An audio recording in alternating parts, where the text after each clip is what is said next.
Hello guys, আসসালামু আলাইকুম। কেমন আছেন সবাই? আশা করি যে যেখানে আছেন খুবই ভালো আছেন।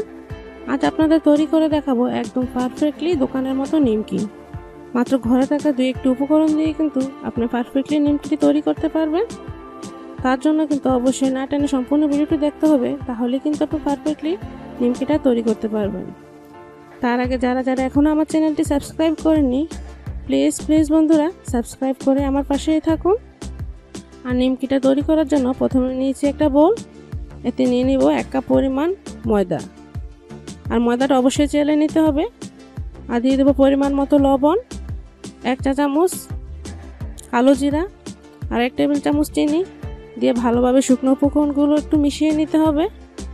মিশানো হয়ে গেলে এখন আমি তেল দিয়ে দেব 1 টেবিল চামচ। আর 1 কাপ ময়দার জন্য কিন্তু 1 টেবিল চামচ তেলই যথেষ্ট। এখন হাত দিয়ে একটু ভালোভাবে ময়ামটা করে নিতে হবে। আর এই পর্যায়ে কিন্তু একটু ময়ামটা ভালোভাবে করতে হবে, তাহলে কিন্তু আপনার নিমকিগুলো একদম মুচমুচে হবে। দেখুন, একটু সময় নিয়ে ভালোভাবে ময়ামটা করে নিয়েছি। আপনারা কিন্তু আমার ময়ামটা দেখেই বুঝতে পারছেন পারফেক্টলি তৈরি হয়ে গিয়েছে। এবার মুট করলে কিন্তু দলা পাকিয়ে যাচ্ছে। এখন অল্প অল্প পানি অ্যাড করে শক্ত একটা ডো তৈরি করে নিব। এখন অল্প অল্প পানি অ্যাড করে একদম শক্তও না বা একদম নরমও না, এরকম একটা ডো তৈরি করে নিব। পানিটা কিন্তু এভাবে স্টেপ বাই স্টেপ দিয়ে কিন্তু অবশ্যই আপনি ডোটা তৈরি করে নেবেন, তাহলে কিন্তু পারফেক্টভাবে ডোটা তৈরি করতে পারবেন। দেখুন, আমি ডোটা কিন্তু পারফেক্টভাবে তৈরি করে নিয়েছি। এখন 10 মিনিটের জন্য রেস্টে রেখে দেব। আপনারা চাইলে কিন্তু আধ ঘন্টাও রেস্টে রাখতে পারেন। দেখুন, 10 মিনিট পর ঢাকনাটা খুলে নিলাম। আমার ডোটা কিন্তু পারফেক্টলি সেট হয়ে গিয়েছে। এখন এই পর্যায়ে কিন্তু আরেকটু ভালোভাবে মেখে নিতে হবে। এই পর্যায়ে মাখলে কিন্তু আপনার নিমকিটা একদম মুচমুচে হবে। একটু সময় নিয়ে ভালোভাবে মেখে নিচ্ছি। এরপর এরকম লম্বা লম্বা করে একটা রোল করে তৈরি করে নিব। আমি দু হাতের সাহায্যে কিন্তু এবার লম্বা একটা রোল তৈরি করে নিচ্ছি। দেখুন, আমার বাচ্চাও কিন্তু আমার সাথে তৈরি করতে চলে এসেছে। এরকম ছোট ছোট করে আমি লেচিগুলো কেটে নিচ্ছি। আর এরকম ভাজা পোড়া আইটেম কিন্তু বাচ্চারা খুবই পছন্দ করে। আপনার বাজার থেকে না কিনে ঝটপট কিন্তু বাসায় তৈরি করে নিতে পারেন। দেখুন, আমার সবগুলো লেচি কাটা হয়ে গেছে। এখন রাউন্ড রাউন্ড করে ছোট ছোট করে রাউন্ড করে নিচ্ছি। একইভাবে আমি সবগুলো কিন্তু এভাবে রাউন্ড করে নিচ্ছি। আর এভাবে হাতে লেগে আসলে অল্প একটু ময়দা দিয়ে কিন্তু হাতে লাগিয়ে লাগিয়ে ছোট ছোট রাউন্ড করে নিতে হবে।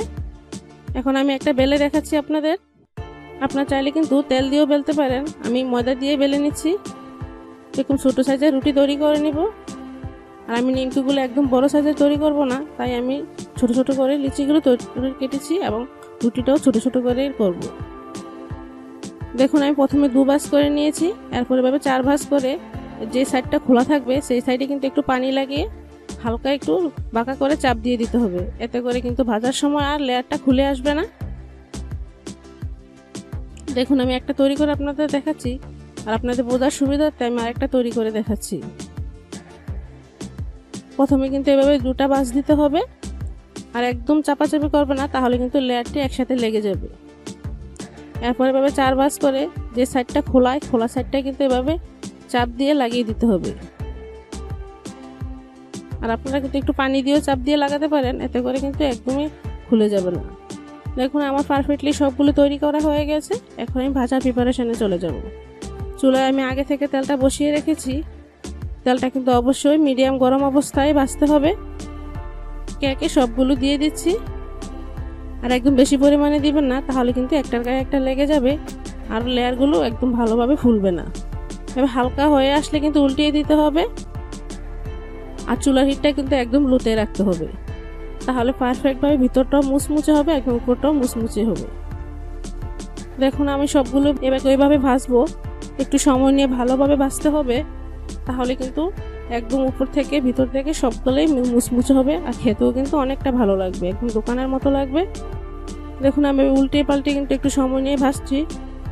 আর হাই হিটে ভাজলে কিন্তু উপরটা কালার চলে আসবে আর ভিতরটা কিন্তু একদম মুচমুচে হবে না। আর বাজার থেকে না কিনে এভাবে ঝটপট কিন্তু বাসায় তৈরি করে নিতে পারেন। ভাজা হয়ে গেলে এভাবে তেল ছেঁকে তুলে নিব। একইভাবে আমি বাকিগুলো তেলে ছেড়ে দিচ্ছি। আর 1 কাপ ময়দা দিয়ে কিন্তু অনেকগুলো নিমকি হয়। আর আপনারা দেখেই কিন্তু বুঝতে পারছেন নিমকি কতগুলো হয়েছে। আর নিমকি সাইজটা কিন্তু আপনারা ছোট বড় করতে পারেন। একইভাবে আমি সবগুলো উল্টিয়ে দিচ্ছি। আর অবশ্যই চুলার হিটটা একদম লোতে রাখে কাজটা করতে হবে। দেখুন সবগুলো ভাজা হয়ে গিয়েছে। এখন আমি তেল থেকে তুলে নিচ্ছি। এখন আমি গরম গরম চায়ের সাথে পরিবেশন করে নিয়েছি। আর এটা কিন্তু চায়ের আড্ডায় একদম জমে যাবে। বাসায় মেহমান আসলে বা ছোট বাচ্চারাও কিন্তু আপনারা তৈরি করে দিতে পারেন। আপনারা দেখেই বুঝতে পারছেন যে কতটা সুন্দর এবং লোভনীয় হয়েছে, একদম বাজারের মতো। লেয়ারগুলো একদম সুন্দর দেখাচ্ছে। তো বন্ধুরা দেখুন আমি একটা ভেঙে দেখাচ্ছি, একদম মুচমুচে হয়েছে। চলো নাস্তাটা তৈরি করে নিই। তো নাস্তাটা তৈরি করার জন্য প্রথমে এখানে আমি মিডিয়াম সাইজের 3টা পেঁয়াজ কুচি করে নিয়েছি। আর পেঁয়াজটা দেখতে পাচ্ছ এরকম লম্বা লম্বা কুচি করে নিয়েছি। যেরকম আমরা পেঁয়াজ ভেরেস্তা তৈরি করতে সময় কুচি করে এরকম কুচি করে নিতে হবে। এখন হাত দিয়ে একটু কষলে কষলে পেঁয়াজটা নরম করে নিতে হবে। এতে করে পেঁয়াজটাও নরম হবে, পেঁয়াজ থেকে কিছুটা পানিও ছাড়বে। তো দেখো ভালো করে কষলে নিয়েছি। এখানে নিয়েছি 2 পিস ব্রেড। তো ব্রেডটাকে এখন আমি ছোট ছোট পিস করে কেটে দিয়ে দিব। এই ব্রেডটা দেওয়ার কারণে কিন্তু এর স্বাদ আরও দ্বিগুণ হবে। তো তোমরা চেষ্টা করবো অবশ্যই ব্রেডটা দেওয়ার জন্য। তো ব্রেডটাকে ছোট ছোট পিস করে আমি কেটে নেব। কেটে নেওয়া হয়ে গেছে। এখন দিয়ে দিচ্ছি সিদ্ধ করে রাখা আলু। আলুটা একদম ম্যাশ করে দিয়ে দিলাম। আর দিচ্ছি ধনেপাতা কুচি। তারপর দিয়ে দিলাম স্বাদ মতো লবণ। হাফ চামচ পরিমাণ দিয়ে দিচ্ছি মরিচের গুঁড়া। একদম সামান্য পরিমাণ দিচ্ছি হলুদের গুঁড়া। আর 2 চামচ পরিমাণ দিচ্ছি কর্নফ্লাওয়ার। তো কর্নফ্লাওয়ারটা না থাকলে কিন্তু এখানে চালের গুঁড়ো অ্যাড করতে পারো। এতে করে নাস্তাটা খুবই মুচমুচে হবে। আর এই স্বাদটা আরও বাড়ানোর জন্য দিয়ে দিচ্ছি এখানে ম্যাগির সাথে ম্যাজিক মশলা।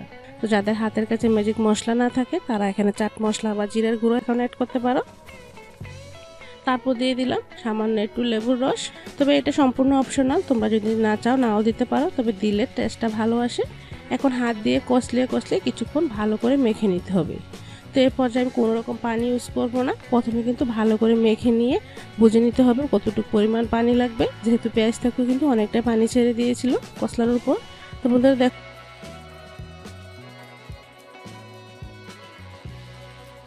বন্ধুরা দেখো ভালো করে মেখে নেওয়া হয়ে গেছে। এই পর্যায়ে দিয়ে দিচ্ছি 2 চামচ পরিমাণ বেসন। এখানে 2 টেবিল চামচ বেসন দিয়েছি। তো তোমরা যদি বেসন না দিতে চাও তাহলে কিন্তু ময়দাও এখানে অ্যাড করতে পারো। তারপর একদম হাফ চামচ পরিমাণ দিয়ে দিচ্ছি পানি। প্রথমে হাফ চামচ পানি দিয়ে মেখে নিচ্ছি, যদি প্রয়োজন হয় তাহলে কিন্তু আবার পরে অ্যাড করব। এভাবে অল্প অল্প পানি দিয়ে কিন্তু ভালো করে মেখে নিতে হবে। তো এখানে কিন্তু 1 টেবিল চামচের মতো পানি লেগেছে। তো আজকের এই ডোটা কিন্তু একটু শক্ত শক্ত হবে আর কিছুটা আঠালো। আর একটু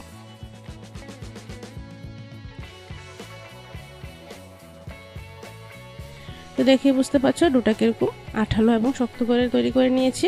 তো এখন এই নাস্তাটা তৈরি করার জন্য একদমই রেডি। এখন চলে যাব চুলায় একটা প্যান বসিয়ে তেলটা মাঝারে আছে গরম করে এখন এরকম গোল গোল শেপ করে একে একে দিয়ে দিচ্ছি।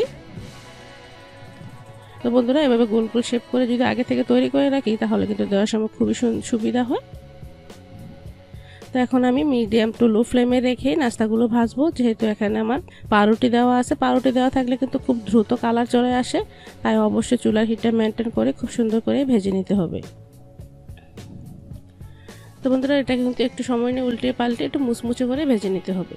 তো দেখতে পাচ্ছ খুব সুন্দর করে কিন্তু কালার চলে এসেছে। এখন একটা স্ট্রেনারের সাহায্যে আমি তুলে নিচ্ছি। আর এটা ভাজতে কিন্তু মাত্র 5 মিনিটের মতো সময় লাগে। 5 মিনিটের মধ্যে কিন্তু সম্পূর্ণ নাস্তাটা তৈরি হয়ে যায়। দেখতে পাচ্ছ কতটা সুন্দর ও লোভনীয় দেখাচ্ছে। আমি সসের সাথে পরিবেশন করে তোমাদের দেখিয়ে দিলাম। খেতে কিন্তু দুর্দান্ত হয়েছে। তো বন্ধুরা সহজ রেসিপিতে আজকের নাস্তা রেসিপিটা ভালো লাগলে লাইক কমেন্ট শেয়ার করতে ভুলবে না। আর অবশ্যই আমার চ্যানেলটাকে সাবস্ক্রাইব করে রাখবে। তো আজ এখানেই শেষ করছি। নেক্সট ভিডিওতে আবারও দেখা হবে। আল্লাহ হাফেজ, আসসালামু আলাইকুম।